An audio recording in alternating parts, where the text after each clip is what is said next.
നശിപ്പിച്ചല്ലോ. അതാ production കൺട്രോളിന്റെ Clinton പെരേരയാ. എല്ലാം കൂടെ പൊട്ടിത്തെറിച്ച് ഷൂട്ടിൽ നിന്നപ്പോ നിങ്ങളുടെ കാശിന് വേണ്ടി ഞങ്ങളുടെ ഫിലിം പെട്ടി യൂണിറ്റ് അംഗങ്ങളെയൊക്കെ പിടിച്ചു വെച്ചില്ലേ? അതിനൊരു നീക്കുപോക്കുണ്ടാക്കാൻ ഞാൻ അയാളോട് ഇങ്ങോട്ട് വിളിക്കാൻ പറഞ്ഞതാ. 2-3 ദിവസമായല്ല താൻ ഇങ്ങനെ അങ്ങോട്ടും ഇങ്ങോട്ടും കുറെ പടച്ചോമാരെയും വിളിച്ചുകൊണ്ട് നടക്കാൻ തുടങ്ങിയിട്ട്. എന്നിട്ട് ഈ നേരം വരെ ഒരു പടച്ചോന് എന്റെ ലോഡ്ജിന്റെ പൈസ കൊണ്ടും തന്നില്ലല്ലോ. എടോ കൺട്രോളറെ, തന്റെ ആൾക്കാർ ഇവിടെ കിടന്നുറങ്ങിയതിന്റെ കാശ് കിട്ടാതെ തന്നെയും വിടൂല, തന്റെ പെട്ടിയും ഞാൻ വിടൂല.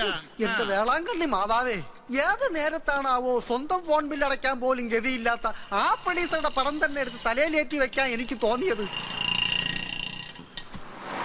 ഇപ്പൊ വരാവേ. എല്ലാം കൂടെ പണ്ടാരം അടങ്ങാനായിട്ട് പിന്നെ അവനെ കെട്ടിയെടുത്തോ? എന്താണോ അരയില് ബെൽറ്റ് ബോംബും കെട്ടിവെച്ചാണോ വരവ്? എന്നാലും എന്നെ കൊന്നേക്ക്. ഞാൻ ആരും കൊല്ലാൻ വന്നൊന്നല്ല. പിന്നെ തിന്നാനാണോ?